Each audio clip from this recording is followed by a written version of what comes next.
तच्चास्त्रोदिता वर्त्मना पदमिदं ध्यायन्मदङ्कङ्किताः मन्मन्त्रं जप शास्त्र संपदमतो दास्यामि भाग्यैः सह तत्तत्त्वान्यपि बोधयामि तदनुप्राप्यो मदङ्घ्रिर्भवेत् इत्याघोषयतीव यः करचयैः तं वाजीवक्त्रं भजे। अस्मद्गुरुसमारम्भां टीकाकृत्पादमध्यगाम् श्रीमदाचार्यपर्यन्तां वन्दे गुरुपरम्पराम्। ಹರೇ ಶ್ರೀನಿವಾಸ ಗುರೋ ರಾಘವೇಂದ್ರ. ಶ್ರವಣ ಮಾಡುವಂತಹ ಎಲ್ಲ ಆಧ್ಯಾತ್ಮ ಬಂಧುಗಳಿಗೂ ಕೂಡ ವಂದನೆಗಳನ್ನ ಅರ್ಪಿಸುತ್ತಾ ಇವತ್ತಿನ ಶ್ರೀನಿವಾಸ ಕಲ್ಯಾಣ ಬ್ರಹ್ಮರುದ್ರಾದಿ ವಂದ್ಯಂ ತ್ವಾಂ ಭಜೆ ವೆಂಕಟನಾಯಕಂ ನಿವಾರಯಿಸ್ವ ಅನಿಷ್ಟಾನಿ ಸಾಧಯೇಷ್ಟಾನಿ ಮಾಧವ. ಅದ್ಭುತವಾಗಿರತಕ್ಕಂತಹ ದಿನ, ಅದರಲ್ಲಿಯೂ ಕೂಡ ವಿಶೇಷವಾಗಿ ಮಾರ್ಗಶೀರ್ಷ ಮಾಸ, ಅದರಲ್ಲಿ ಶುಕಾಚಾರ್ಯರ ಆಶ್ರಮಕ್ಕೆ ಬಂದಿದ್ದಾರೆ. ಎಲ್ಲರಿಗೂ ಕೂಡ ಹೊರಟು ತುಂಬಾ ಹೊತ್ತಾಗಿದೆ. ಹಾಗಾಗಿ ಏನ್ ಮಾಡಬೇಕು ಅಂತ ವಿಚಾರವನ್ನ ಮಾಡುವಾಗ ಎಲ್ಲರನ್ನೂ ಕೂಡ ಪ್ರಾರ್ಥನೆ ಮಾಡಿಕೊಂಡು ಬಂದಿದ್ದಾರೆ. ಬಂದ ನಂತರ ಏನಾಗಿದೆ ಅಂದ್ರೆ ಪ್ರತಿ ಒಬ್ಬರು ಕೂಡ ಶೇಷಾಚಲಂ ಆರಭ್ಯ ನಾರಾಯಣ ಪುರಾವಧಿ ತಿಲಮಾತ್ರಾವಕಾಶಸ್ತು ಮಾರ್ಗ ಮಧ್ಯೆ ಅದೃಶ್ಯತೆ. ಒಂದು ಎಳ್ಳು ಕೂಡ ಬಿದ್ರು ಜಾಗ ಕಾಣಿಸ್ತಾ ಇಲ್ಲ. ಆ ರೀತಿಯಾಗಿ ಇದ್ದಾಗ ಕೊನೆಗೆ ನಿನ್ನೆ ಹೇಳಿದ ಹಾಗೆ ಒಬ್ಬೊಬ್ಬರೇ ಬಂದಿದ್ದಾರೆ. ಮಧ್ಯದಲ್ಲಿ ಪದ್ಮತೀರ್ಥ ಅಂತ ಅಂದ್ರೆ ಪದ್ಮ ಸರೋವರಕ್ಕೆ ಬಂದಿದ್ದಾರೆ. ಆ ಪದ್ಮ ಸರೋವರದ ಹತ್ತಿರ ಬಂದಾಗ ಅವರು ಹೇಗಿದ್ರು ಅಂತ ಕೇಳಿದಾಗ ತುಂಬಾ ವರ್ಣನೆ ಮಾಡಿದರು. ಋಗ್ಯದುಸ್ಸಾಮಾತರ್ವಾದ್ಯೈಹಿ ಗೀಯಮಾನೋ ಜಗದ್ಗುರು. ಎಲ್ಲರಿ ಭಗವಂತನನ್ನ ಒಲಿಸಿಕೊಳ್ಳಿಕ್ಕೆ ಎಷ್ಟು ಮಾರ್ಗಗಳಿದೆಯೋ ಅಂತಹ ಎಲ್ಲ ಸಾಧಕರನ್ನು ಕೂಡ ಸಾಕ್ತಾ ಇದ್ರಂತೆ ಶುಕಾಚಾರ್ಯರು ಸುತ್ತಲೂ ಕೂಡ. ಆ ರೀತಿಯಾಗಿ ಆಸಸಾದ ಜಗತ್ಯೋನಿನ್ ಸಚ್ಚಿದಾನಂದ ವಿಗ್ರಹ. ಕೊನೆಗೆ ಏನ್ ಮಾಡಿದ್ರು, ಆವಾಗ ಶುಕಾಚಾರ್ಯ ನೋಡಿದ್ರು ಯಾರನ್ನ, ಶ್ರೀನಿವಾಸ ಬರ್ತಾ ಇರೋದನ್ನ. ಎದ್ದು ಬಂದು ಸಾಷ್ಟಾಂಗ ನಮಸ್ಕಾರ, ಸಾಷ್ಟಾಂಗ ಪೂರ್ವಕಂ ರಾಜನ್ ಪ್ರಣಿಪತ್ಯ ಶುಕೋಬ್ರವೀತ್. ಶುಕಾಚಾರ್ಯ ಮಾತನಾಡ್ತಾರಂತೆ ಏನು ಅಂತ, ತಪಸ್ತು ಸಫಲಂ ಮನ್ಯೇ ಕೃತಸ್ಯ ಪುರುಷೋತ್ತಮ. ನಿನ್ನ ಆಗಮನ ನನ್ನ ಅನಂತ ಅನಂತ ಜನ್ಮಗಳ ಉದ್ಧಾರ ಮಾಡಿಬಿಟ್ಟಿದೆ. ಯೋ ಭವಾನ್ ಬ್ರಹ್ಮ ರುದ್ರಾದ್ಯೈಹಿ ಅವಗಮ್ಯೋ ವೇದ ಗೋಚರಃ ತಂ ಭವಂತಂ ಪ್ರವಶ್ಯಾಮಿ ನೇತ್ರಾಭ್ಯಾಂ ಪುರುಷೋತ್ತಮ. ಎಷ್ಟು ಅದ್ಭುತವಾಗಿ ಸ್ತೋತ್ರ ಮಾಡ್ತಾ ಇದ್ದಾರೆ ಅಂದ್ರೆ, ರುದ್ರಾಂಶರಾಗಿರತಕ್ಕಂತಹ ದೂರ್ವಾಸರು ಕೂಡ ಅಲ್ಲಿ ಬಂದು ನೆಲೆಸಿದ್ದಾರೆ. ಇವರದ್ದೇ ಒಂದು ರೂಪ, ಅವರೂ ಕೂಡ ಬಂದು ಅಲ್ಲಿ ನೆಲೆಸಿದ್ದಾರೆ ಅಂತ. ಸಪುತ್ರ ಮಿತ್ರಾಖಿಲ ಲೋಕಪಾಲಂ ಶೇಷೇಣ ಲಕ್ಷ್ಮ್ಯಾಯುತ ಯೋ ಅಹಂತ ಪಶ್ಯಾಮಿ ಭಾಗ್ಯೋದಯಶಾಲಿ ದೃಗ್ಭ್ಯಾಂ ತತ್ವಾದ ಪೂಜಾ ಸಫಲಾ ತತೋಮಿ. ಏನಾಗಿದೆ ಅಂದ್ರೆ ಅದು ತಿರುಶುಕ ಆಶ್ರಮ, ಅದು ತಿರುಚಾನೂರು ಅಂತ ಆಗಿದೆ. ಆದ್ದರಿಂದ ಅದು ಅಂದ್ರೆ ಶ್ರೀ ಶುಕರ ಆಶ್ರಮ ಅಂತ ಶಾಸ್ತ್ರಗಳು ಅದನ್ನ ಕರೆದಿದೆ. ಅವರು ಎಲ್ಲರೂ ಕೂಡ ಸಿದ್ಧರು ಬಂದಿದ್ದಾರೆ, ಸಾಧ್ಯರು ಬಂದಿದ್ದಾರೆ. ಮರುತ್ತುಗಳು ಸಮೂಹದಿಂದ ಕೂಡಿಕೊಂಡು ಗರುಡಾರೂಢನಾಗಿ ಬರತಕ್ಕಂತ ಪರಮಾತ್ಮನಿಗೆ ನಮಸ್ಕಾರವನ್ನ ಮಾಡಿ ಹೇಳ್ತಾ ಇದ್ದಾನೆ, ಸ್ವಾಮಿ ಸಕಲ ದೇವತೆಗಳಿಗೂ ಸ್ವಾಮಿಯಾಗಿರತಕ್ಕಂತ ನನ್ನ ಮಾತನ್ನ ಕೇಳು. ಏನು, ನೀನು ಪ್ರಸನ್ನನಾಗಿ ಅನುಗ್ರಹ ಮಾಡಬೇಕು ಅಂತ ನಾನು ಸಮರ್ಪಿಸೋದು. ಇನ್ನೇನ್ ಸಮರ್ಪಣೆ ಮಾಡ್ತೇನೆ ನಿನಗೇನು, ಆ ಮಹಾತಾಯಿ ಲಕ್ಷ್ಮಿ ಸಮರ್ಪಣೆ ಮಾಡಿದ ಹಾಗೆ ಪಂಚಭಕ್ಷ ಪರಮಾನ್ನವನ್ನು ನಾನು ಸಮರ್ಪಣೆ ಮಾಡ್ಲಿಕ್ಕೆ ಆಗುತ್ತೇನೋ, ಆಗೋದಿಲ್ಲ. ಮತ್ತೆ ಏನನ್ನ ಸಮರ್ಪಣೆ ಮಾಡ್ತೇನೆ? ಅದಕ್ಕೋಸ್ಕರವಾಗಿ ಹೇಳ್ತಾರೆ, ಸ್ವಾಮಿ ಮತ್ತೇನಿಲ್ಲ, ಕೇವಲ ಗೆಡ್ಡೆ ಗೆಣಸುಗಳನ್ನ ನಾನು ಸಮರ್ಪಣೆ ಮಾಡುವವನಿದ್ದೇನೆ. ಆದ್ದರಿಂದ ನಾನು ಸಮರ್ಪಣೆ ಮಾಡುವ ಗೆಡ್ಡೆ ಗೆಣಸು ಫಲಗಳನ್ನ ಸ್ವೀಕರಿಸಿ ಮುಂದಿನ ಪ್ರಯಾಣವನ್ನ ಬೆಳೆಸು ಅಂತ ಕೇಳ್ತಾ ಇದ್ದಾರೆ. ಆವಾಗ ಭಗವಂತ ಹೇಳ್ತಾನಂತೆ, ಶೃಣು ತಾಪಸ ಶಾರ್ದೂಲ ವಚನಂ ಸಾಧು ಸಮ್ಮತಂ ಭವಾನ್ ಕೃಶೋ ವಿರಾಗಿ ಚ ಬ್ರಹ್ಮಚಾರಿ ದೃಢವ್ರತಃ. ವಯಂ ಸಂಸಾರ ನಿರತಾಃ ಬ್ರಹ್ಮವಾಶ್ಚತ್ರ ಭೂಸುರಾಃ ಅದ್ಯೈವ ನಗರೀಂ ಗತ್ವಾ ರಾಜ್ಞಸ್ತಸ್ಯ ಮಹಾತ್ಮನಃ ತತ್ರೈವ ಭೋಜನಂ ಕುರ್ಮಃ ಇತಿ ಮೇ ವರ್ತತೆ ಮನಃ. ಅವ ಹೇಳ್ತಾ ಇದ್ದಾನಂತೆ, ನೋಡಪ್ಪ, ನಾವೊಬ್ಬರೇ ಬಂದಿದ್ರೆ ಬೇರೆ ವಿಚಾರ. ನನ್ ಜೊತೆಗೆ ಎಷ್ಟು ಜನ ಬಂದಿದ್ದಾರೆ? ಬ್ರಾಹ್ಮಣರು ಬಂದಿದ್ದಾರೆ, ಆಮೇಲೆ ಯಕ್ಷರು, ಕಿನ್ನರರು, ಗಂಧರ್ವರು, ಎಷ್ಟು ಜನ ಇದ್ದಾರೆ. ನೀನು ಕಣ್ಣು ನೋಡ್ಲಿಕ್ಕೆ ಸಾಧ್ಯ ಇಲ್ಲ, ಅಷ್ಟಿದ್ದಾರೆ. ಅಷ್ಟೆಲ್ಲಾ ಜನರಿಗೆ ನೀನು ನಿನ್ನ ಆಹಾರ ಒದಗಿಸಲಿಕ್ಕೆ ಮೊದಲೇ ನೀನ್ ತೆಳ್ಳಗಿದ್ದೀಯಾ, ಅಸಮರ್ಥನಾಗಿದ್ದೀಯಾ ಅಂತ ನನ್ನ ಭಾವನೆ. ಆದ್ದರಿಂದ ಪರಮ ವೈರಾಗ್ಯಶಾಲಿಯಾಗಿರ್ತಕ್ಕಂಥ ನಿನಗೆ ಅಷ್ಟು ಜನರಿಗೆ ಊಟಕ್ಕೆ ಹಾಕುವ ಸಂಗ್ರಹಣೆ ಮಾಡೋದು ನಿನಗೆ ಸಾಧ್ಯವೇ ಇಲ್ಲ. ಆದ್ದರಿಂದ ನಾನಾದರೂ ಇವತ್ ಸಾಯಂಕಾಲದೊಳಗೆ ಆಕಾಶರಾಜನ ಪಟ್ಟಣ ಮುಟ್ಟಬೇಕು. ಆದ್ದರಿಂದ ಅಲ್ಲಿಯೇ ಭೋಜನ ಮಾಡಬೇಕು ಅಂತಿದ್ದೇವೆ. ಆದ್ದರಿಂದ ನೀನು ಸುಮ್ಮನೆ ಅನಾವಶ್ಯಕವಾಗಿ ಶ್ರಮ ತೆಗೆದುಕೊಳ್ಳೋದು ಬೇಡ ಅಂತ ನನ್ನ ಮನಸ್ಸು ಅಂತ. ಆವಾಗ ವದತ್ಯೇವಂ ಋಷಿಕೇಶ ವ್ಯಾಸಪುತ್ರೋಗ್ಯಪಾಸತಃ. ಮೊದಲೇ ವೇದವ್ಯಾಸದೇವರ ಮಗ, ಇವರು ಸುಮ್ಮನೆ ಕೊಡ್ತಾರ? ಆ ಭಗವಂತ ಹೇಳಿದ ಕೂಡಲೇ ಶುಕ ಉವಾಚ ನಿಷ್ಕಂಚನೋಹಂ ಗೋವಿಂದ ನಿಷ್ಕಂಚನ ಜನಪ್ರಿಯ ತ್ವಯಿ ಭುಕ್ತೆ ಜಗದ್ಭುಕ್ತಂ ನಾತ್ರ ಕಾರ್ಯ ವಿಚಾರಣ.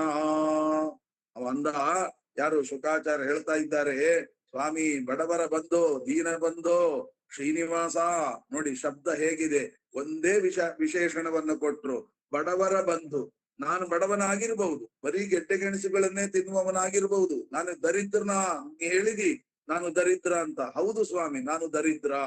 ಯಾಕೆ ಗೊತ್ತಾ? ದರಿದ್ರ ಅಂದ್ರೆ ಏನು ಗತಿ ಇಲ್ಲದೆ ಇದ್ದವನು ಅಂತಲ್ಲ. ಮತ್ತೆ ಶ್ರೀನಿವಾಸ ಏನ್ ಹೇಳಿದ ಅಂದ್ರೆ, ದರಿ ಅಂತಂದ್ರೆ ಹೃದಯ ಗುಹೆ. ಈ ಹೃದಯ ಗುಹೆಯ ಒಳಗಡೆ ದರಿದ್ರ, ಆರ್ದ್ರ. ಆರ್ದ್ರ ಅಂದ್ರೆ ಏನು? ತೊಯ್ಯೋದು. ಆರ್ದ್ರ ಅಂದ್ರೆ, ಆರ್ದ್ರ ವಸ್ತ್ರ ಅಂದ್ರೆ ಏನು? ಹಸಿ ಬಟ್ಟೆ ಅಂತ ಅರ್ಥ. ಆರ್ದ್ರ ಅಂದ್ರೆ ಯಾವಾಗಲೂ ಭಕ್ತಿ ರಸದಿಂದ ತುಂಬಿ ಆ ಭಗವಂತನನ್ನ ಒದ್ದೆ ಮಾಡಿದವ. ನಿನ್ನ ಹೃದಯ ಗುಹೆಯಲ್ಲಿ ಕೂತುಕೊಂಡು ಒಳಗಿರ್ತಕ್ಕಂತ ಭಗವಂತನನ್ನ ಭಕ್ತಿ ರಸದಿಂದ ತುಂಬಿಸಿದವ ಅಂತ. ಅದಕ್ಕೆ ದರಿದ್ರ ಅಂತ ಕರೀತಾರೆ.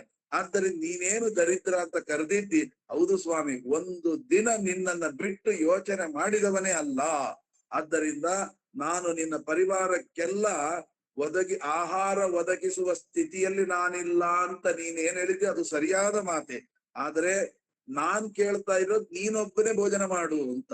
ಅದ್ ಹೆಂಗಾಗತ್ತೆ ಅಂತ ನೀ ಕೇಳಬಹುದು. ಅವ್ರನ್ನೆಲ್ಲ ಬಿಟ್ಟು ನಾನು ಊಟ ಮಾಡ್ಲಿಕ್ಕಾಗತ್ತಾ ಅಂತ.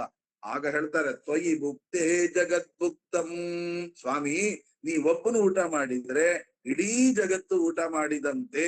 ನಾತ್ರ ಕಾರ್ಯ, ಇದರಲ್ಲಿ ಸಂಶಯವೇ ಇಲ್ಲ. ವದತ್ತೇವಂ ಶುಕೆ ಕೃಷ್ಣಂ ಬಕುಲ ವಾಕ್ಯ ಮತ್ಬ್ರವೀತ್. ಅದ್ರಲ್ಲಿ ಸಂಶಯವೇ ಇಲ್ಲ. ಅದಕ್ಕಾಗಿ ನಾನು ನೀನು ಊಟ ಮಾಡು ಅಂತ ನಾನು ಹೇಳ್ತಾ ಇದ್ದೇನೆ ಅಂತ ಹೇಳಿದಾಗ ಪಕ್ಕದಲ್ಲಿ ಬಕುಲ ಮಾತೆ ಇದ್ಲು. ಅವಳು ಹೇಳ್ತಾಳೆ, ಬಕುಲ ಉವಾಚ ಶೃಣು ತದ್ವಚನಂ ಕೃಷ್ಣ ತದ್ವಿವಾಹೇ ರಮಾಪತೆ ಯತ್ನಂ ಬಹುತರಂ ಚಕ್ರೆ ರಾಜಾನಂ ಪರ್ಯಭೋಜಯತ್. ಆಗ ನೋಡಿ, ಅವನು ಶುಕಾಚಾರ್ಯ ಕೇಳಿದಾಗ ಏನು ಅನ್ಲಿಲ್ಲ. ಈ ಬಕುಲ ಮಾತೆ ಹೇಳ್ತಾಳೆ ನೋಡಿ, ಏನಂತ ಹೇಳ್ತಾಳೆ, ಸ್ವಾಮಿ ಆ ಶುಕಾಚಾರ ಅಷ್ಟು ಕೇಳ್ತಾ ಇದ್ದಾರೆ, ಅವ್ರ ಮಾತು ತಡಿಸ್ಕೊಟ್ಬಿಡು ಅಂತ ಹೇಳಿ ವಿವಾಹ ವಿಷಯದಲ್ಲಿ. ಯಾಕೆ ಗೊತ್ತಾ? ಈ ವಿವಾಹ ನಡಿಲಿಕ್ಕೆ ಮೇನ್ ಅವರೇ ಹೋಗಿ ಆಕಾಶರಾಜನಿಗೆ ನಿನ್ನ ಬಗ್ಗೆ ಎಲ್ಲ ಒಳ್ಳೆ ಅಭಿಪ್ರಾಯವನ್ನ ಹೇಳಿ ಅಲ್ಲಿಂದ ತಂದು ಇದು ಮಾಡಿ ಇಡೀ ವಿವಾಹವನ್ನ ನಡೆಸಿಕೊಟ್ಟವ ಅವನೇ ಮರ್ತು ಬಿಟ್ರೆ ನೀನ್ ಹೇಗೆ? ಆದ್ದರಿಂದ ನಿನ್ನ ಮಗಳನ್ನ ಮತ್ತೆ ಆ ಆಕಾಶರಾಜ ತನ್ನ ಮಗಳನ್ನ ನಿನಗೆ ಕೊಡಬೇಕಾದರೆ ಏನು ಯೋಗ್ಯ ಸಲಹೆಗಳಿತ್ತೋ ಆ ಎಲ್ಲ ಸಲಹೆಗಳನ್ನ ನೀಡಿ ಉಪಕಾರ ಮಾಡಿದವನ ಮನೆ, ಆದ್ದರಿಂದ ಗುಂಜಿಸಲೇಬೇಕು ಅಂತಂದ್ರು. ಆವಾಗ ಶ್ರೀನಿವಾಸ ಹೇಳ್ತಾನೆ, ತದ್ವಾಕ್ಯಂ ಅಮೃತಪಾನೇನ ತೃಪ್ತಿರ್ಮೇ ಭೂನ್ಮಹೀಶ್ವರ. ತಾಯಿ ಹೇಳಿದ ಮಾತನ್ನ ಶ್ರೀನಿವಾಸ ಕೇಳಿ ಆ ಶುಕಾಚಾರ್ಯ ಹೇಳ್ತಾನಂತೆ, ನೀನ್ ಆಡಿದ ಮಾತು ಅಮೃತಪಾನಲ್ಲೇ ನಾನು ತೃಪ್ತನಾಗಿ ಬಿಟ್ಟಿದ್ದೇನೆ. ನೀನೇನ್ ಹೇಳಿದೆಯಲ್ಲ, ನೀ ಒಬ್ಬನು ಊಟ ಮಾಡಿಬಿಟ್ರೆ ಇಡೀ ಜಗತ್ತು ಊಟ ಮಾಡಿದಾಗೆ ಅಂತ. ಆದ್ದರಿಂದ ಪ್ರಾಕೃತವಾದ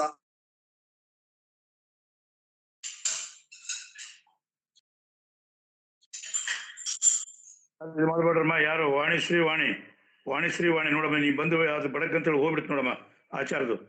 ಹಾಗೆ ಮಾಡ್ಬೇಡ್ರಮ್ಮ ಯಾರು, ದಯವಿಟ್ಟು. ನೀವು ಸ್ವಲ್ಪ ಶಬ್ದ ಮಾಡ್ತಾ ಇದ್ದೀರಿ ನೋಡಮ್ಮ ಆಗ್ಲಿಂದ. ಹಾಗೆ ಮಾಡ್ಬೇಡ್ರಮ್ಮ ದಯವಿಟ್ಟು. ಆಚಾರ್ಯ ಡಿಸ್ಟರ್ಬೆನ್ಸ್ ಆಗ್ತದಮ್ಮ. ಯಾರು ವಾಣಿಶ್ರೀ ವಾಣಿ?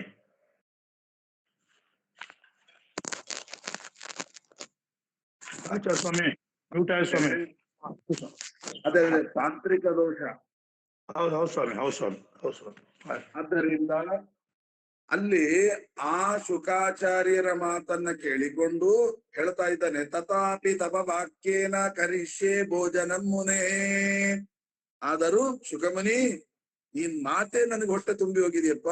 ಆದರೂ ನಮ್ಮಮ್ಮ ಹೇಳ್ತಾ ಇದ್ದಾಳೆ, ಅಮ್ಮನ ಮಾತು ಮೀರುವ ಹಾಗಿಲ್ಲ. ನಾನು ಏನೇ ಆಗ್ಲಿ ಅಮ್ಮ ಹೇಳಿದ್ದಾರೆ ಅಂದಲ್ಲ, ಅದಕ್ಕೆ ಮುಂದಿನ ಮಾತೇ ಇಲ್ಲ.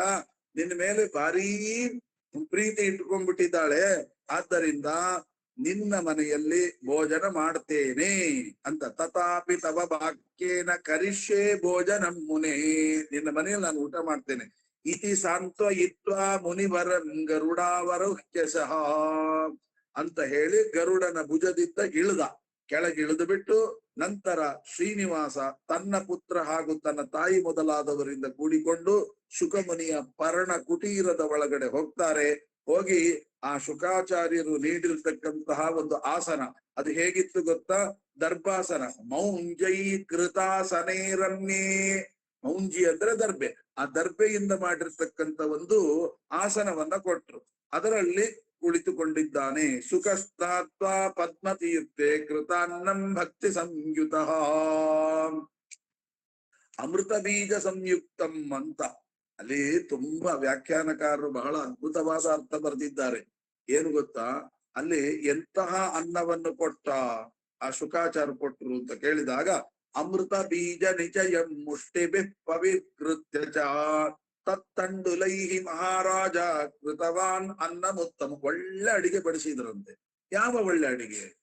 ಹಾಲು ಮೊಸರು ಎಲ್ಲ ಹಾಕಿದ್ರ. ಅದು ಎಲ್ಲಿಂದ? ಈ ಪರ್ಣಕುಟಿ ಇರೋದೊಳಗೆ ದರಿದ್ರನ ಮನೆಯಲ್ಲಿ ಎಲ್ಲಿಂದ ಬರುತ್ತೆ ಅಂತ ಕೇಳಿದಾಗ ವ್ಯಾಖ್ಯಾನಕಾರ ಹೇಳ್ತಾರೆ, ಅಮೃತ ಬೀಜ ಸಂಯುಕ್ತಂ ಅಂತ ಒಂದು ಶಬ್ದ ಆಡಿದ್ದಾರೆ ನೋಡಿ. ಅದರ ಅರ್ಥ ಏನು ಗೊತ್ತಾ? ನಿಜವಾಗಿಯೂ ಅದ್ಭುತವಾದ ವಿಚಾರ.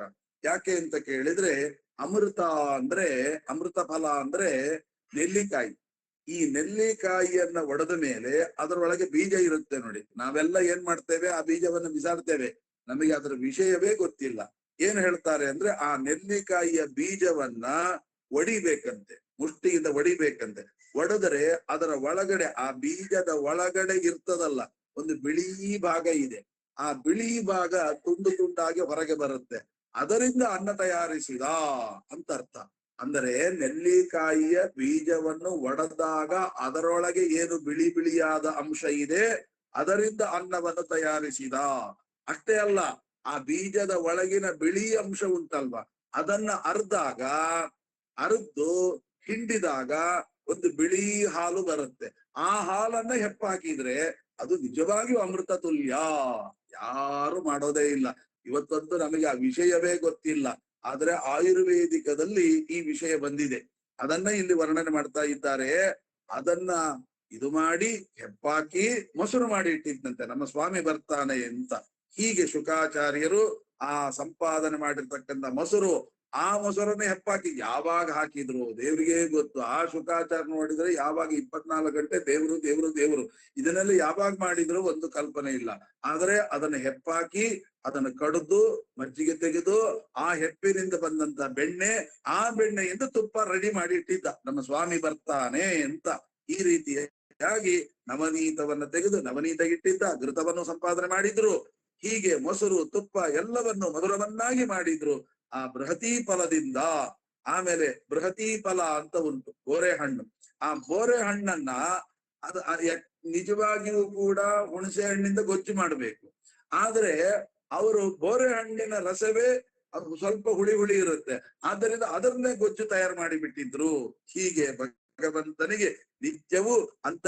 ಇದು ಒಂದು ದಿನ ಅಲ್ಲ ಈ ರೀತಿಯಾಗಿ ಮಾಡೋದು, ಇದು ಪ್ರತಿನಿತ್ಯ ಮಾಡ್ತಾ ಇದ್ರಂತೆ ಶುಕಾಚಾರ್ಯರು. ನೆಲ್ಲಿಕಾಯಿಯ ಬೀಜವನ್ನು ಒಡೆದು ಅದರೊಳಗಿರ್ತಕ್ಕಂಥ ಬಿಳಿಯ ಅಂಶದಿಂದ ಅನ್ನವನ್ನ ಮಾಡಿ ಅದನ್ನ ಕಡಿದು ಅದರಿಂದ ಹಾಲು ತೆಗೆದು ಹೆಪ್ಪಾಕಿ ಮೊಸರು ಹಾಕಿ ಬೆಣ್ಣೆ ತೆಗೆದು ತುಪ್ಪ ಮಾಡಿ ದೇವರಿಗೆ ಪ್ರತಿನಿತ್ಯ ಸಮರ್ಪಣೆ ಮಾಡ್ತಾ ಇದ್ರು. ಕಲ್ಪನೆಗೆ ಸಿಗೋದಿಲ್ಲ ಆ ರೀತಿಯಾದಂತಹದ್ದು.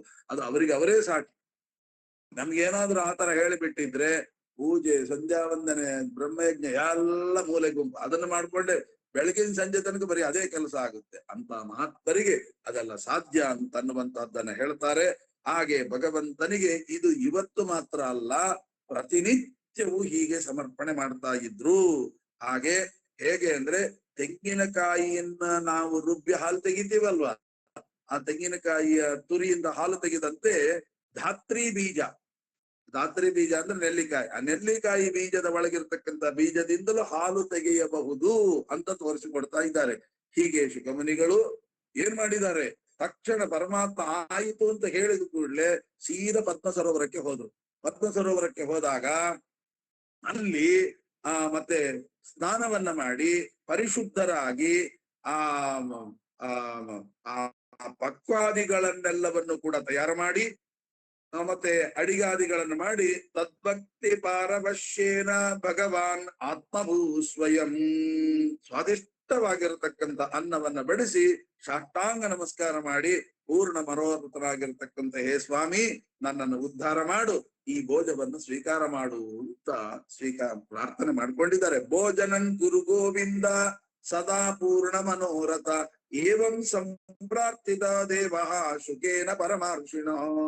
ಆ ರೀತಿಯಾಗಿ ಭಕ್ತಿ ಭಾವದಿಂದ ಕೇಳಿದಾಗ ಏನ್ ಮಾಡಿದ ನಮ್ಮ ಸ್ವಾಮಿ, ಮಾತನಾಡ್ಲೇ ಇಲ್ಲಂತ, ಹಾಕಪ್ಪ ನಮ್ಮನೆಯಲ್ಲೆಲ್ಲ ಬರೀ ಇದೇನೆ ತಿಂದ ಅಭ್ಯಾಸ, ಇದು ಬಹಳ ಚೆನ್ನಾಗಿದೆ ಅಂತ ಹೇಳಿಬಿಟ್ಟು ನೆಲ್ಲಿಕಾಯಿಯ ಬೀಜದಿಂದ ತಯಾರಿಸಿದ ಅನ್ನ ತದ್ಭಕ್ತಿ ಪಾರವಶ್ಯೇನ, ಆ ಭಕ್ತ ವತ್ಸಲನಾಗಿರ್ತಕ್ಕಂಥ ಶ್ರೀನಿವಾಸ, ನಿತ್ಯ ತೃಪ್ತನಾಗಿರ್ತಕ್ಕಂಥ ಶ್ರೀನಿವಾಸ, ಆನಂದ ಪೂರ್ಣನಾಗಿರ್ತಕ್ಕಂಥ ಶ್ರೀನಿವಾಸ ಋಷಿ ಭೋಗ್ಯವಾದ ಆಹಾರವನ್ನ ಪೂಜಿಸಿ ಅಬ್ಬಾ ಅಂತ ಹೇಳ್ತಾನಂತೆ. ಎಂತ ಅದ್ಭುತವಾಗಿರತಕ್ಕಂಥ ಆಹಾರ.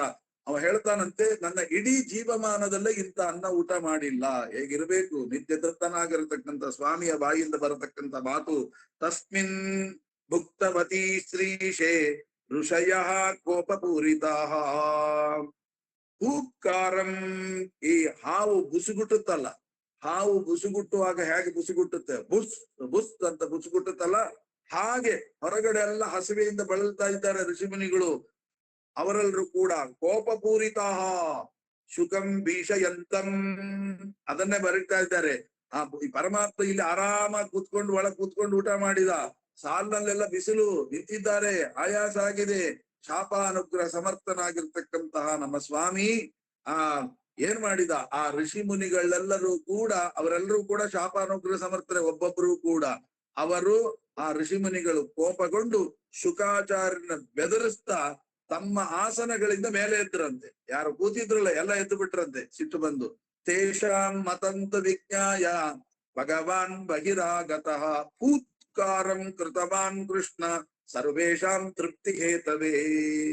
ಯಾತಕ್ಕೋಸ್ಕರವಾಗಿ ಪೂತ್ಕಾರ ಮಾಡಿದ್ರು ಅಂತಂದ್ರೆ ವ್ಯಾಖ್ಯಾನಕಾರರು ಬರೀತಾರೆ, ಈಗ ನಮಗೆ ಹಸಿವೆ ಆಗಿದೆ, ಏನ್ ಮಾಡೋದು ಅಂತ ಮನಸ್ಸಿನಲ್ಲಿ ಇರ್ತದಲ್ಲ, ಆ ಭಾವನೆ. ಈಗ ಹೊಟ್ಟೆ ತುಂಬಿಸ್ಬೇಕಾದ್ರೆ ಹೊಟ್ಟೆ ಒಳಗಿದ್ದದ್ದನ್ನ ಖಾಲಿ ಮಾಡಿದರೆ ತಾನೇ ಹೊಟ್ಟೆ ತುಂಬೋದು. ಹೊಟ್ಟೆ ಒಳಗೆ ತುಂಬಿಸಿಕೊಂಡಂತ ವ್ಯಕ್ತಿಗೆ ನೀವು ಹೊಟ್ಟೆ ತುಂಬಿಸಿದ್ರೆ ಹೊಟ್ಟೆ ತುಂಬುತ್ತಾ? ತುಂಬೋದಿಲ್ಲ. ಮತ್ತೆ ಏನ್ ಮಾಡಿದ ಭಗವಂತ, ಏನು ಆ ಬ್ರಹ್ಮವಾದಿಗಳಾಗಿರತಕ್ಕಂತಹ ಋಷಿಗಳು ಕೋಪಗೊಂಡ್ರು ಅಂತಂದ್ರೆ ಅದು ಶಾಸ್ತ್ರಕ್ಕೆ ವಿರುದ್ಧ ಅಲ್ವಾ? ಅದು ಹೇಗೆ? ಆದ್ದರಿಂದ ಹೇಳ್ತಾರೆ, ಬ್ರಹ್ಮನನ್ನೇ ಸರ್ವದಾ ಚಿಂತನೆ ಮಾಡತಕ್ಕಂತ ಈ ಋಷಿ ಮುನಿಗಳು ಏನು ಅಂದ್ರೆ ಅವನನ್ನ ಸ್ತೋತ್ರ ಮಾಡಿದ್ದು ಸಾರಭೋಕ್ತ ಅಂತ ಅರ್ಥ. ನೀ ಏನೇ ತಿಂದ್ರು ಕೂಡ ಅದನ್ನೆಲ್ಲ ತಿನ್ನೋದಿಲ್ಲ, ಅದರ ಸಾರವನ್ನ ಮಾತ್ರ, ಸ್ವಾಕ್ಯರಸವನ್ನ ಮಾತ್ರ ಭೋಗ ಮಾಡುವವನು. ಅಂದ ಮೇಲೆ ಆ ಶುಕಾಚಾರ್ಯ ಏನ್ ತಿಳ್ಕೊಳ್ತಾರೆ, ಆಮೇಲೆ ನಾನು ಮಾಡಿದ್ದನ್ನೆಲ್ಲಾ ಊಟ ಮಾಡಿದ ಅಂತ ತಿಳ್ಕೊಳ್ತಾರೆ. ಅದಕ್ಕೆ ಬುಸುಗುಟ್ಟಿದ್ರಂತೆ. ಹಾಗಲ್ಲ, ಭಗವಂತ ಕೇವಲ ಸ್ವಾಕ್ಯರಸವನ್ನ ಮಾತ್ರ ಭೋಗ ಮಾಡುವವನು ಅಂತ ನಾವು ನೈವೇದ್ಯ ಮಾಡುವಾಗ ಅದೇ ಚಿಂತನೆ ಇರ್ಬೇಕಂತ. ಏನು, ಈ ಪದಾರ್ಥಗಳು ಎಲ್ಲ ಲೌಕಿಕ ಪದಾರ್ಥ, ಇದನ್ನ ಯಾವುದು ಮುಟ್ಟೋದಿಲ್ಲ, ಅದರ ಒಳಗಿರ್ತಕ್ಕಂಥ ತನ್ನದೇ ಆಗಿರತಕ್ಕಂತ ಸ್ವಾಕ್ಯರಸವನ್ನ ಮಾತ್ರ ಪರಮಾತ್ಮ ಭೋಗ ಮಾಡ್ತಾನೆ. ಅದು ಯಾಕ್ರಿ, ಕೊಟ್ಟದ್ದನ್ನೆಲ್ಲ ತಿನ್ಬಹುದಲ್ವಾ, ಯಾಕೆ ಸ್ವಾಕ್ಯರಸವನ್ನ ಮಾತ್ರ ಭೋಗ ಮಾಡ್ತಾನೆ? ಆಗ ಋಷಿಗಳು ಹೇಳ್ತಾರೆ, ಯಾಕೆ ಅಂದ್ರೆ ನಮ್ಮ ಪಾಲಿನ ಸುಖ ಕೊಡಬೇಕಾದ್ರೆ ಅವನು ತನ್ನ ಸ್ವಾಕ್ಯರಸವನ್ನ ಭೋಗ ಮಾಡದ ಹೊರತು ನಮಗೆ ಆ ಉಂಡ ಸುಖ ಸಿಗೋದಿಲ್ಲ. ಹಾಗಾದ್ರೆ ಏನರ್ಥ, ನಾವು ಇವತ್ತು ಊಟ ಮಾಡುವಾಗ ನಮ್ಗೆ ತೃಪ್ತಿ ಆಯಿತು ಅಂದ್ರೆ ಅವರು ಮಾಡಿದ ಪದಾರ್ಥ ನನ್ನ ಹೊಟ್ಟೆ ಒಳಗೆ ಹೋಯಿತು, ಆದ್ದರಿಂದ ತೃಪ್ತಿ ಆಯ್ತು ಅಲ್ಲ. ಮತ್ತೆ ಏನು, ಅದರೊಳಗಿರತಕ್ಕಂಥ ಸ್ವಾಕ್ಯ ಅಂದ್ರೆ ಒಂದು ಪದಾರ್ಥವನ್ನು ತಿನ್ನುವಾಗ ನಿಮಗೆ ಎಷ್ಟು ಆನಂದ ಆಗುತ್ತೆ, ಆ ಆನಂದಕ್ಕೆ ಕಾರಣ ಏನು ಅಂದ್ರೆ ಆ ಪದಾರ್ಥದೊಳಗಿರತಕ್ಕಂಥ ಸ್ವಾಕ್ಯರಸವನ್ನ ಅಷ್ಟು ಭೋಗ ಮಾಡಿದ ಅಂತ ಅರ್ಥ. ಆ ಸ್ವಾಕ್ಯರಸ ತುಂಬಾ ಇರ್ತದೆ ದೇವರದ್ದು, 100% ಭಾಗ. ಆದರೆ ಅದ್ರಲ್ಲಿ ಎಲ್ಲಾ ತಗೊಳ್ಳೋದಿಲ್ಲ ದೇವ್ರು. ಸ್ವಾಕ್ಯರಸವನ್ನ ಎಷ್ಟು ತಗೊಳ್ತಾನೆ, ಈ ಜೀವನಿಗೆ ಎಷ್ಟು ಯೋಗ್ಯತೆ ಇದೆ, ಎಷ್ಟು ಆನಂದ ಪಡ್ಲಿಕ್ಕೆ ಯೋಗ್ಯತೆ ಇದೆ, ಅಷ್ಟು ಆನಂದ ಪ್ರಾಪ್ತಿಯಾಗಬೇಕಾದ್ರೆ ಎಷ್ಟು ಸ್ವಾಕ್ಯರಸವನ್ನ ಭೋಗ ಮಾಡ್ಬೇಕು ಅಷ್ಟು ಮಾತ್ರ ಮಾಡಿ.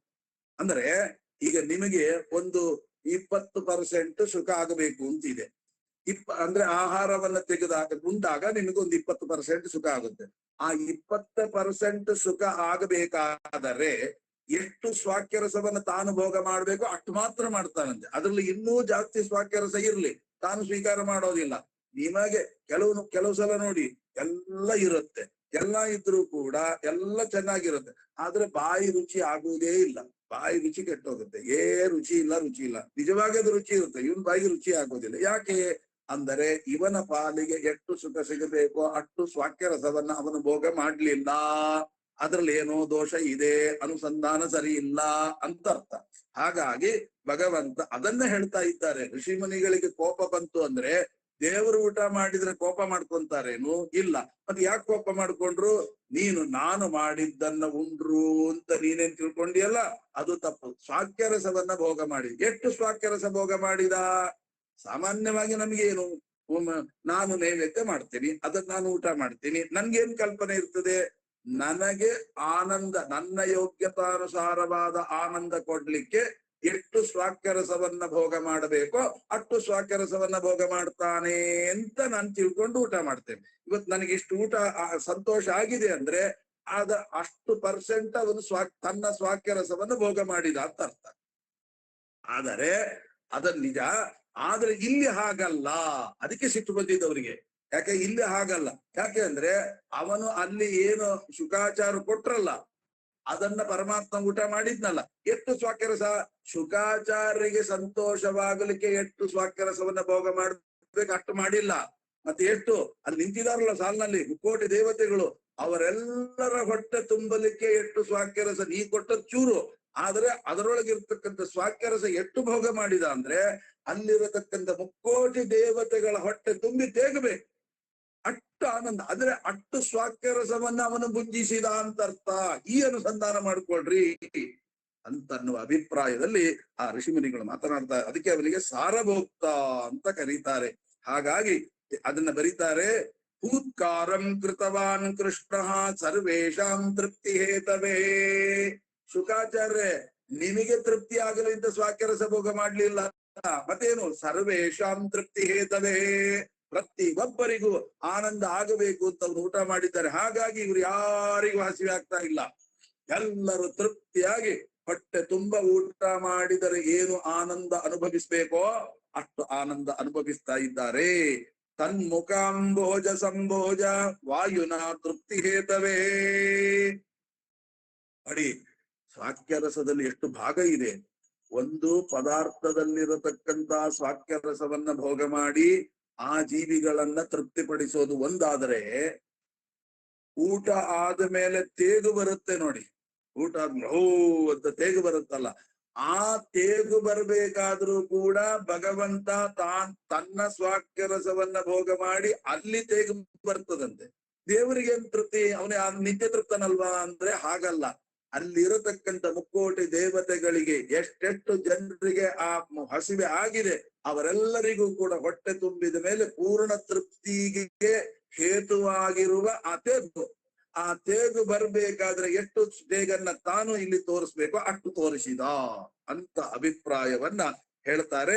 ಈ ರೀತಿ ಅನುಸಂಧಾನ ಮಾಡಿಕೊಳ್ಳಿ. ಯಾಕೆ ಅಂದ್ರೆ ಪಂಚಭಕ್ಷಗಳಿಂದ ಸಹಿತವಾಗಿರತಕ್ಕಂತ ಚತುರ್ವಿಧ ರಸಾನ್ನವನ್ನು ತಿಂದಾಗ ಆಗುವಷ್ಟು ತೃಪ್ತಿ ಅಲ್ಲಿ ನೆರೆದಿದ್ದಂತಹ ಸಮಸ್ತ ಪ್ರಾಣಿ ಪ್ರಪಂಚಕ್ಕೆ ಉಂಟಾಯಿತು. ಪ್ರತಿಯೊಬ್ಬರ ಬಾಯಿಯಲ್ಲೂ ಕೂಡ ಈ ಮುನಿ ಎಷ್ಟು ಎಷ್ಟು ಭಕ್ಷ್ಯಗಳನ್ನ ಮಾಡಿಸಿದ್ದಾರಪ್ಪ, ಎಷ್ಟು ಭೋಜ್ಯಗಳನ್ನ ಮಾಡಿಸಿದ್ದಾರಪ್ಪ, ಎಷ್ಟು ಪೇಕ್ಷ್ಯಗಳನ್ನ ಮಾಡಿದ್ದಾರಪ್ಪ ಅಂತ ಹೇಳಿ ಅಲ್ಲಿ ಇರತಕ್ಕಂತಹ ಸಮಸ್ತ ದೇವತೆಗಳ ಬಾಯಿಯಲ್ಲಿ ಬರ್ತಾ ಇದೆಯಂತೆ. ಎಂತ ಮಾತು ಬರ್ತಾ ಇದೆ, ಅಬ್ಬಾ ಏನು ಮುನಿ ಶುಕಾಚಾರ್ಯರೇ, ಎಷ್ಟು ಅಡಿಗೆ ಮಾಡಿಸಿಬಿಟ್ಟಿದ್ದೀರಿ, ಎಷ್ಟು ಐಟಮ್ಸ್. ಯಾವುದು ಮಾಡಿಸಿಲ್ಲ, ಅಲ್ಲಿ ಮಾಡಿದ್ದು ನೆಲ್ಲಿಕಾಯಿಯ ಬೀಜದ ಒಳಗಿದ್ದ ಉಂಟಾದ ತಯಾರಿಂದ ಮಾಡಿದ್ದು ಭಗವಂತನಿಗೆ. ಆದ್ರೆ ಆ ಭಗವಂತ ತನ್ನ ಸ್ವಾಕ್ಯ ರಸವನ್ನು ಎಷ್ಟು ಭೋಗ ಮಾಡಿದ ಅಂದ್ರೆ ಸಂಪೂರ್ಣ ಜನರಿಗೆ ತೃಪ್ತಿ ಆಗುವ ಹಾಗೆ. ಬರೀ ಉಂಡ ಅವರೆಲ್ಲರೂ ತೃಪ್ತಿ ಪಟ್ರು ಇಷ್ಟೇ ತಿಳ್ಕೊಂಡ್ರೆ, ಒಳಗಿನ ಸ್ವಾರಸ್ಯ ಇಷ್ಟಿದೆ. ಅದನ್ನ ಇಲ್ಲಿ ಮಾಡ್ತಾರೆ. ಶುಕಂ ಸಂತೋಷಯಾಮಾಸುಹು ವಚನೈ ಸ್ತೋತ್ರ ಮಿಶ್ರಿತೈ.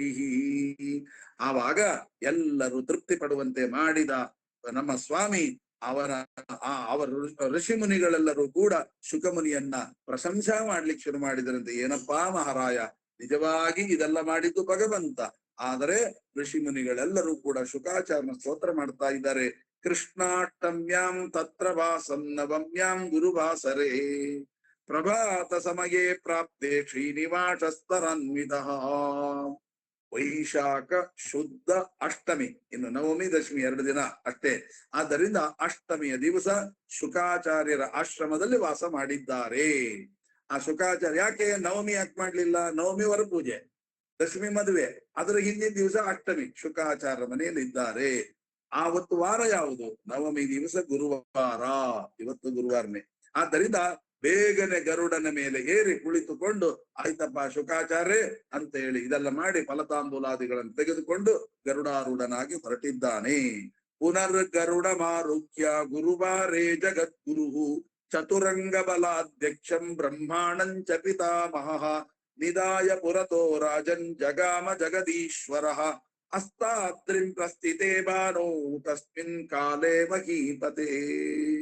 ನೋಡಿ, ಅವತ್ ಚತುರಂಗ ಸೇನೆಯಿಂದ ಸಮೇತನಾಗಿ, ಆಮೇಲೆ ಲೋಕ ಪಿತಾಮಹನಾಗಿರ್ತಕ್ಕಂಥ ಬ್ರಹ್ಮದೇವರನ್ನ ಮುಂದೆ ಮಾಡಿಕೊಂಡು, ಅವತ್ತು ಪೂರ್ವ ಫಲ್ಗುನಿ ನಕ್ಷತ್ರ, ಪುಬ್ಬ ನಕ್ಷತ್ರ ಅಂತ ಅರ್ಥ ಆಯ್ತಾ.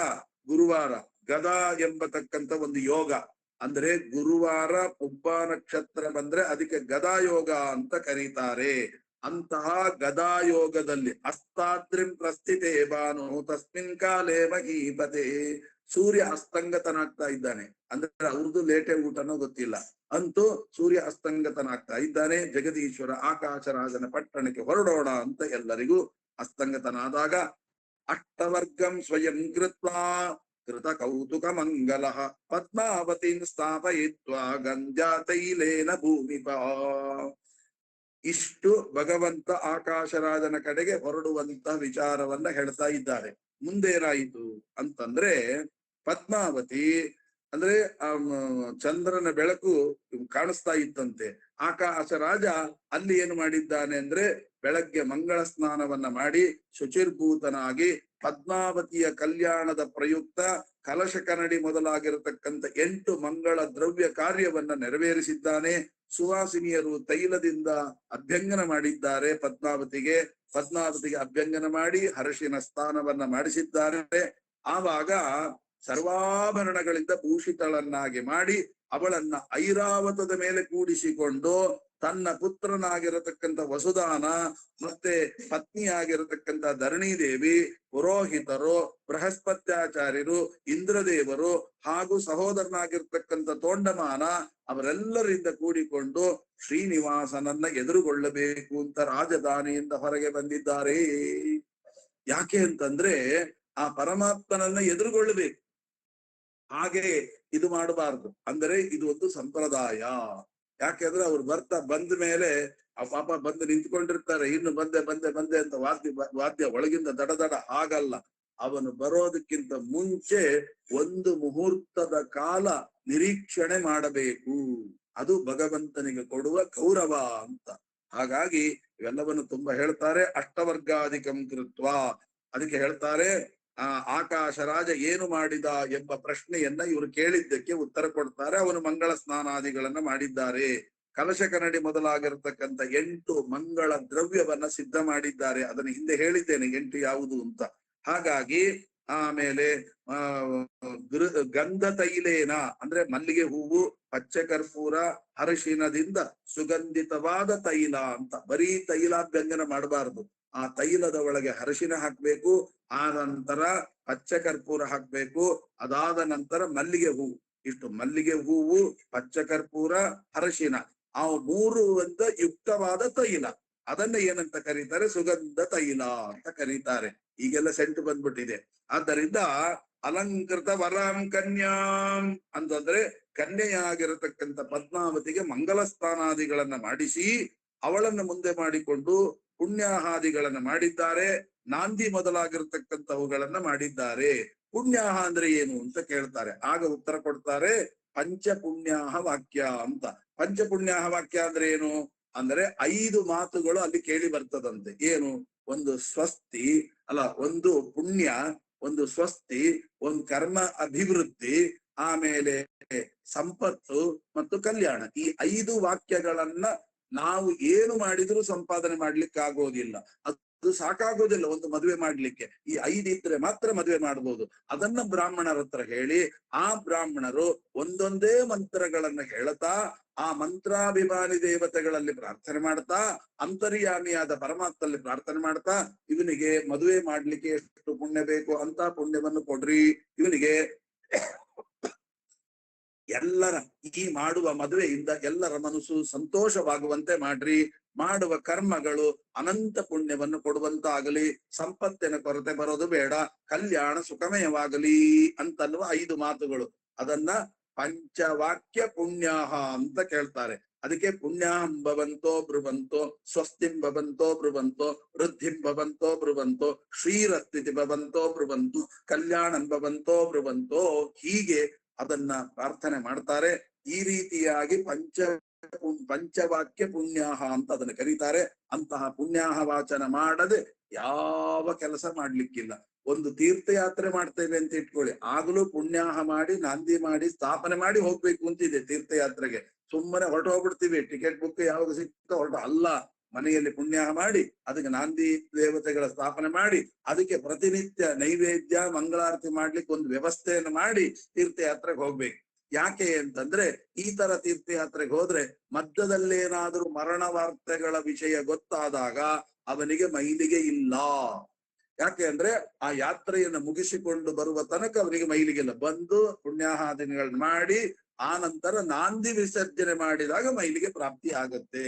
ಮತ್ತೆ ಇವತ್ತೆಲ್ಲ ಏನು ಹೋಗ್ತಾರ ಅಂದ್ರೆ ಸುದ್ದಿ ತಿಳಿಸಬಾರದು ಅಂತ ಅಷ್ಟೇ ಅಭಿಪ್ರಾಯ ಹೊರತು ಮತ್ತೆ ಏನಲ್ಲ. ಆದ್ದರಿಂದ ತೀರ್ಥಯಾತ್ರೆಯಲ್ಲಿ ಅದು ಮೈಲಿಗೆ ಆಗೋದಿಲ್ಲ. ಆ ವಿಷಯವನ್ನ ಹೇಳಲೇಬಾರದು ಅಂತಿದೆ. ವಾಪಸ್ ಬಂದು ಎಲ್ಲ ಮುಗಿದ್ಮೇಲೆ ಹೇಳಬೇಕು ಅಂತ. ಮಧ್ಯದಲ್ಲಿ ಹೇಳಿಬಿಡೋದು, ತೀರ್ಥಯಾತ್ರೆಯಿಂದ ಅರ್ಧಕ್ಕೆ ವಾಪಸ್ ಬರೋದು ಇತ್ಯಾದಿಗಳೆಲ್ಲ ಮಹಾಪಾಪ ಅಂತ ಹೇಳಿದ್ದಾರೆ. ಹಾಗಾಗಿ ಇಂತಹ ಪುಣ್ಯಾಹ ವಾಚನಾದಿಗಳನ್ನ ಮಾಡಿದ್ರು ಅಂದ್ರೆ ಮುಂದೆ ಯಾವ ವಿಘ್ನಗಳು ಬರೋದಿಲ್ಲ ಅಂತನ್ನುವ ಅಭಿಪ್ರಾಯದಲ್ಲಿ. ಹಾಗಾದ್ರೆ ಆಕಾಶರಾಜ ಮುಂದೆ ಏನ್ ಮಾಡಿದ, ಪರಮಾತ್ಮನನ್ನ ಹೇಗೆ ಎದುರುಗೊಂಡ್ರು ಎಂಬತಕ್ಕಂಥ ವಿಚಾರವನ್ನ ಮತ್ತೆ ನಾಳೆ ಸೇರಿದಾಗ ತಿಳಿದುಕೊಳ್ಳೋಣ ಅಂತ ಹೇಳ್ತಾ, ಅಸ್ಮದ್ ಗುರುವಂತರ್ಗತ ರಾಘವೇಂದ್ರ ಗುರುವಂತರ್ಗತ ಭಾರತೀ ರಮಣ ಮುಖ್ಯ ಪ್ರಾಣಾಂತರ್ಗತ ಶ್ರೀದೇವಿ ಭೂದೇವಿ ಸಮೇತನಾದ ಪದ್ಮಾವತಿ ಸಮೇತನಾದ ಶ್ರೀನಿವಾಸ ದೇವರ ಅಡಿದಾವರೆಗಳಲ್ಲಿ ಈ ನುಡಿಗುಸುಮಗಳನ್ನು ಅರ್ಪಿಸುತ್ತಾ ಶ್ರೀಕೃಷ್ಣಾರ್ಪಣಮಸ್ತು.